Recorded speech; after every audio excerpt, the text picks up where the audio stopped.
Hey guys, Bill, the Kansas Flamingo chef. Thanks for joining me again at my bar. And today we're going to talk a little bit about Blanco Tequila, which literally means white. Now, I'm a reposado guy. I really like reposado tequila, which means rested, by the way. It's aged in oak barrels for a period of time, not more than 12 months.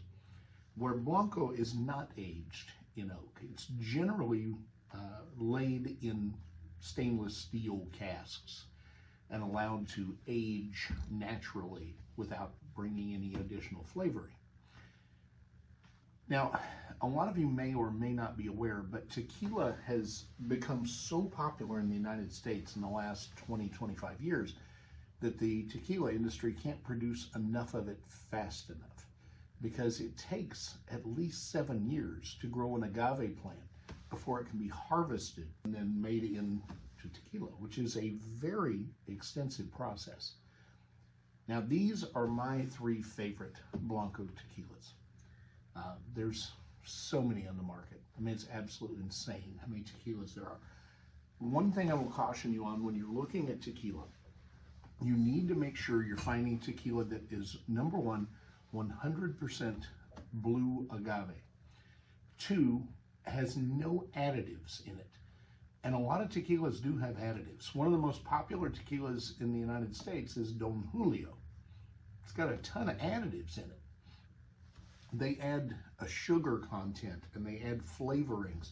These are all things that are legal to do in Mexico, but they do change the integrity of the product.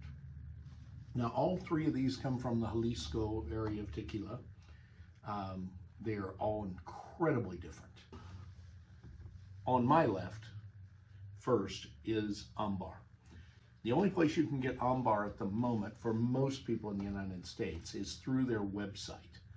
This is known as the Dragonfly Tequila, and one reason is because they actually have dragonflies that do a lot of the cross-pollination of their plants.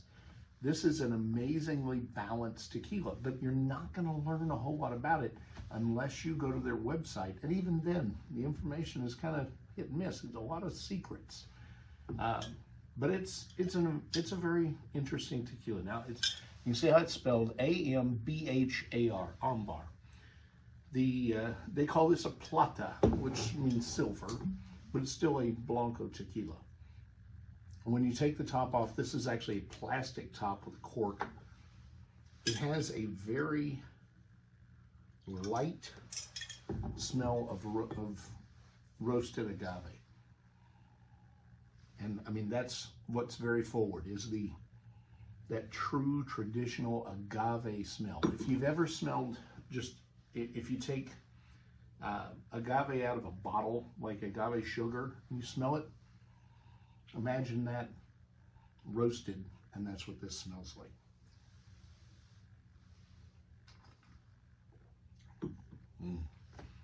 Now with this, you get that instant roasted agave, and you get an essence of pepper, like black pepper, but it's not overpowering.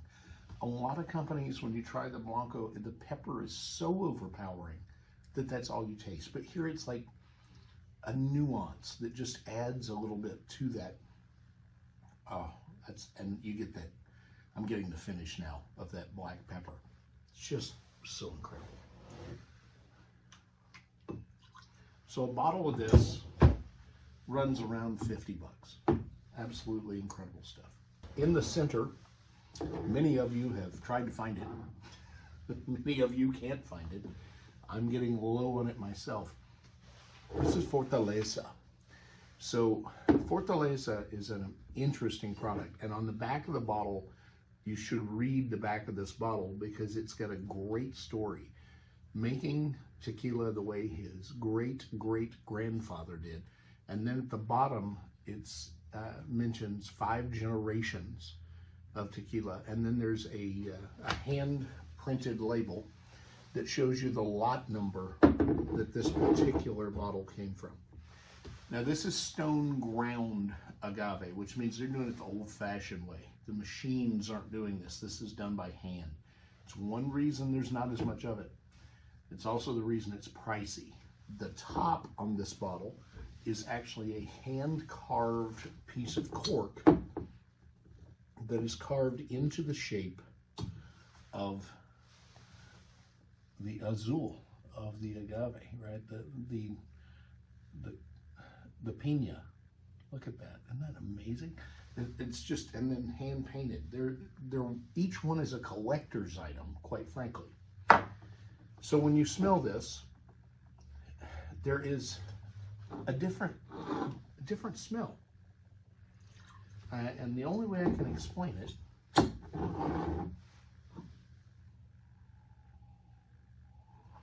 you get this balance of pepper and almost citrus, but not like lemon,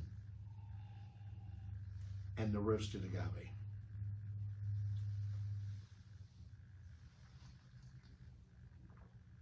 Oh, this is the best. I mean, it's just, nothing even comes close.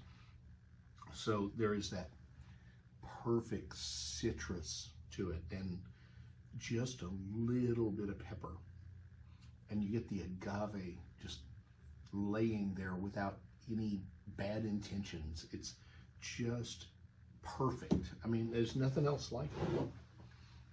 So the third one here, I'm a big fan of the Pantalones line. I absolutely adore their Reposado. I think their Añejo is fantastic.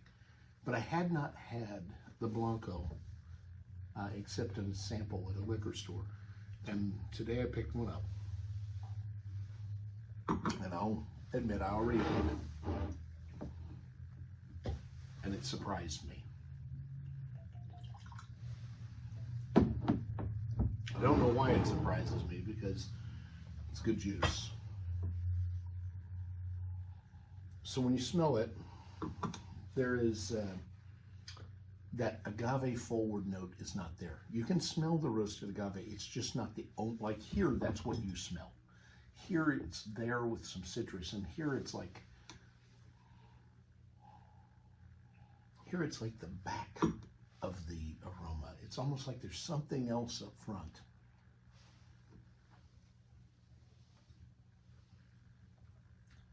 And it's so smooth. So much like their other products, there is a sweetness to it. There's almost no peppery flavor at all. It's a very sweet, balanced, pleasant feel. I mentioned when I drank the Reposado the first time, it's like you're drinking honey that's tequila. And it's the same thing here. So here's what I'm saying. $40, $50. Good luck finding one, $75. There are so many good tequilas out there. But if you want to try something unique that's available, give this a shot. Get on the website, you can order this, you can't go wrong. If you find one of these, don't hesitate, buy it.